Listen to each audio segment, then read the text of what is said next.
कैसे एक छोटे से गांव से निकला हुआ लड़का Naveen Kumar Gowda become the rocking star.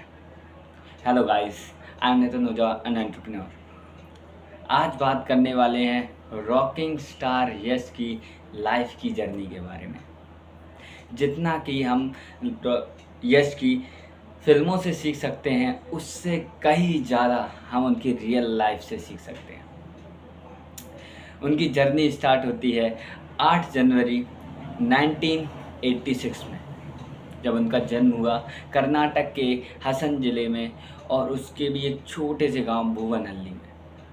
जब उनके फादर ने बड़े प्यार से उनका नाम रखा नवीन कुमार गौड़ा।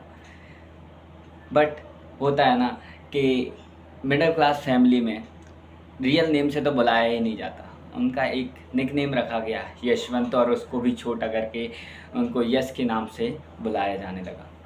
उनके पिताजी यानी उनके फादर पेशे से एक बस ड्राइवर थे, और उनकी माँ हाउसवाइफ थी, जैसे कि ज़्यादातर इंडियन वुमेन्स होती हैं। उनके पिताजी बड़े सीरियस रहते थे, बड़े अपने काम के प्रति बड़ी ऑनेस्टी और लगन के साथ अपना काम किया करते थे, जो कि आज हम यश के काम में भी देख सकते हैं, यश की लाइफ में भी देख सकते हैं। तो ये चीज़ें चलती रहीं। उनका स्कूल में दाखिला हुआ नवीन कुमार गौड़ा के नाम से, और स्कूल चल रहा था कि स्कूल में एक कंपटीशन हुआ, एक्टिंग कंपटीशन, जिसमें यश ने भाग लिया। तो क्या हुआ कि हमारे यश ने जब भाग लिया, तो भाई एक्टिंग का कीड़ा उनको शुरुआत से था। तो उन्होंने इतनी अच्छी एक्टिंग की कि पूरी ऑडियंस को अपना दीवाना बना दिया, और बहुत सारी तारीफ़ें इकट्ठी की। और उसी दिन से उन्होंने अपना एक डिसीज़न ले लिया कि अगर वो कुछ लाइफ में बनेंगे तो सिर्फ एक्टर। और जब भी ये चीज़ उनसे पूछी जाती थी, तो वो इसको अपने मन में नहीं रखते थे, प्राउडली कहते थे कि I want to become an actor. But इस चीज़ को उनके साथ संगी नहीं मानते थे, उन पे काफ़ी हँसा करते थे, क्योंकि मिडिल क्लास फैमिली से एक एक्टर बनने का सफ़र बहुत कठिन होता है, और ज़्यादातर लोग इस सफ़र को पूरा नहीं कर पाते, तो उन पे हँसने लगे, राइट। बट उनको अपने टैलेंट पे भरोसा था, लगे रहे। स्कूल का टाइम ख़त्म हुआ, स्कूल की पढ़ाई ख़त्म हुई। फिर उन्होंने एक बहुत बड़ा डिसीज़न लिया कि आगे अब वो पढ़ाई कंटिन्यू नहीं करेंगे, अब वो अपने पैशन यानी अपने ड्रीम यानी एक्टिंग को समय देना स्टार्ट करेंगे। बट मिडिल क्लास फैमिली में एक चीज़ होती है कि सारे डिसीजंस आप अकेले नहीं ले सकते। तो उन्होंने अपने पेरेंट्स से पूछा, तो बड़े नाराज़गी के साथ उनके फादर ने उनको मना कर दिया। बट यश कहाँ मानने वाले थे, उन्होंने उनसे जिद की। तो उनके पिताजी ने बड़े गुस्से में उनसे कह दिया कि जाना है तो चले जाओ, लेकिन वापस मत आना। तो उनको बहुत बुरा लगा यश को ये बात सुनकर, बट उन्होंने इसमें एक अपॉर्चुनिटी ढूंढी। उन्होंने कहा, उनको अपने टैलेंट पे भरोसा था और अपनी मेहनत पे भरोसा था। तो निकल गए सपनों की सिटी बेंगलोर में अपने सपनों को पूरा करने। जैसे ही बेंगलोर पहुँचे तो उनके पास कोई नहीं था सिवाय उनके टैलेंट, उनकी एक्टिंग स्किल के, और थोड़े बहुत पैसों के। वहाँ उन्होंने थिएटर के बारे में पूछना स्टार्ट किया कि थिएटर यहाँ पर कहाँ मिलेगा, ताकि वो थोड़ा बहुत काम करना स्टार्ट करें और अपनी एक्टिंग स्किल को इम्प्रूव करना स्टार्ट करें, और अपनी जो जर्नी जिसकी वजह से वो यहाँ आए हैं फिल्म एक्टर बनने, वो उनकी स्टार्ट हो सके। बट इतनी जल्दी सफलता थोड़ी ना मिलती है। उन्होंने पूछा तो काफ़ी सारे थिएटर्स में उनको मना कर दिया गया साफ साफ। फिर एक थिएटर में उनको मौका मिला छोटे मोटे रोल्स या अलावा इसके छोटे मोटे कामों को करने का। पैसे तो बहुत कम मिले, लेकिन एक्सपीरियंस बहुत मिला। कभी कभार उनको मेन रोल भी मिल जाता था जब मेन एक्टर नहीं होते थे। तो लगे रहे, वहाँ पर काम किया। जैसा मैंने बताया, एक्सपीरियंस मिला, तो उन्होंने असिस्टेंट डायरेक्टर बनने का मौका मिला। बट किस्मत जब साथ नहीं देती तो मुसीबतें हर तरफ से आती हैं, आपने सुना ही होगा। तो जब असिस्टेंट डायरेक्टर बने ही थे, तो जिस फ़िल्म के लिए वो असिस्टेंट डायरेक्टर बने थे, वो फ़िल्म कभी स्टार्ट ही नहीं हुई। प्रोड्यूसर चले गए, प्रोड्यूसर ने अपना पैसा नहीं लगाया, तो फ़िल्म कभी स्टार्ट ही नहीं हुई। और वहाँ से वो जो थिएटर चल भी रहा था थोड़ा बहुत, तो वो भी बंद हो गया। अब उनके पास कोई काम नहीं बचा था। अब वो फिर से परेशान हो गए थे, फिर से रोड पे आ गए थे, और इसी के चलते उनको एक दिन बस स्टैंड पे सोना भी पड़ा था। उस टाइम पे उनके मन में ख्याल आया था कि क्यों ना वापस घर चला जाए, क्यों ना वापस वो मिडिल क्लास ज़िंदगी वापस जी जाए।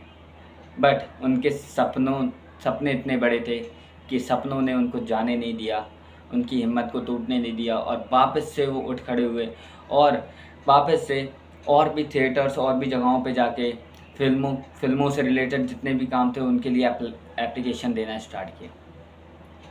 वहीं से उनको कुछ सीरियल्स में आने का मौका मिला, बट कुछ ज़्यादा बड़े रोल नहीं थे, तो उन पे ज़्यादा ध्यान नहीं दिया गया। फिर लगातार एप्लीकेशंस देते देते उनको एक सीरियल मिला, नंद गोकुला, जिसमें उन्होंने बहुत अच्छी एक्टिंग की, और यहीं से उनका नाम चलने लगा। और इसी के चलते उनको काफ़ी सारे और सीरियल्स मिलने लगे, और वो अब अपनी सफलता की ओर बढ़ रहे थे, लेकिन वो बिल्कुल भी खुश नहीं थे। क्यों? क्योंकि उन्हें बनना था फ़िल्म एक्टर, ना कि सीरियल एक्टर।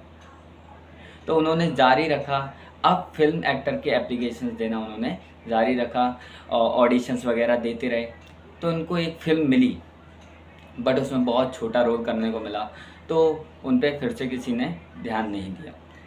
फिर इसके बाद उनको फ़िल्म मिली मूंगिना मानसू, जिसमें उनको एक सपोर्टिंग एक्टर बनने का मौका मिला, और जिसमें उनकी रियल वाइफ भी थी राधिका पंडित, एंड उनको सपोर्टिंग एक्टर बनने का मौका मिला।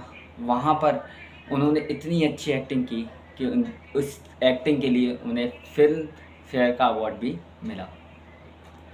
आगे उनकी जर्नी यहाँ से स्टार्ट हुई, यहाँ से उनको पंप मिला, और ये जो उनको फिल्म मिली थी सपोर्टिंग एक्टर का रोल निभाने के लिए, वो 2008 में मिली थी, और सेम ईयर में 2008 में ही उनको एक और फिल्म मिली जिस नाम से आज हम यश को जानते हैं, यानी रॉकी। बट बदकिस्मती से रॉकी काफ़ी फ्लॉप फिल्म निकली, और इसी के साथ काफ़ी सारी और फिल्में उन्होंने की, बट वो ज़्यादातर फ्लॉप निकली। शुरुआती जर्नी उनकी काफ़ी सारी फ्लॉप फिल्मों के साथ स्टार्ट हुई, बट उनको फिर भी फिल्में मिलती जा रही थी। अब ऐसा क्यों हो रहा था? क्योंकि उनकी एक्टिंग बहुत ज़बरदस्त थी, बट ये नहीं पता पड़ रहा था कि फिल्में फ्लॉप किस वजह से हो रही हैं। तो उनकी एक्टिंग के दम पे उनके जो पैशन था एक्टिंग के लिए, वो बहुत ज़बरदस्त था, तो लगातार उनको फिल्म मिलती जा रही थी, और इसी के चलते उनको एक बहुत ज़बरदस्त फिल्म मिली, ड्रामा, जिसने बॉक्स ऑफिस पे धमाका मचा दिया, और यहाँ से उनकी एक रियल ग्रोथ की जर्नी स्टार्ट हुई। ड्रामा के बाद mister and Mrs Brahmachari and बहुत सारी फिल्में उनको मिलती गईं, और जिसके बाद वो सिर्फ ग्रो करते गए।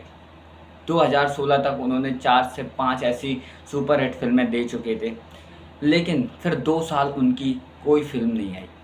2017-2018 तक उनकी कोई फिल्म नहीं आई, क्योंकि 2018 में वो लाने वाले थे वो फिल्म जो ना सिर्फ उनकी ज़िंदगी बदल दे रही थी, बल्कि पूरी टॉलीवुड इंडस्ट्री की ज़िंदगी भी बदल देती।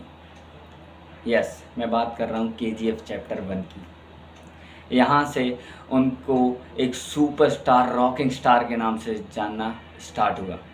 जानते पहले भी थे, बट रियल में जो ज़्यादातर लोगों ने जाना, तो वो जाना KGF चैप्टर 1 से, और उसके बाद की जर्नी अभी तक उन्होंने बहुत अच्छी ग्रोथ ली, और अपने एथिक्स को हमेशा क्लियर रखा। उनकी लाइफ जर्नी में बहुत सारी चीज़ें ऐसी आईं, बहुत सारा समय ऐसा आया कि क्योंकि बहुत टूट गए, उनके साथ कोई नहीं खड़ा हुआ था। फिर भी खुद को मोटिवेशन देना, खुद को आगे बढ़ाते रहना, खुद को अच्छी बातें बोलना बहुत मायने रखा उनके लिए।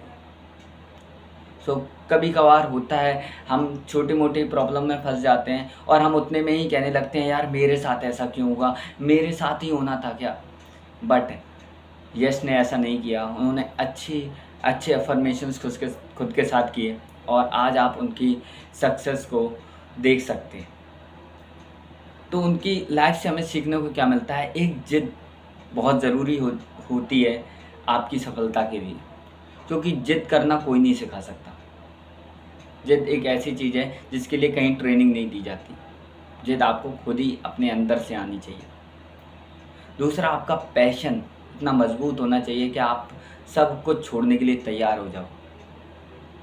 कहते हैं भटका वो नहीं है जिसको रास्ता नहीं मालूम, भटका वो है जो घर से ही नहीं निकला।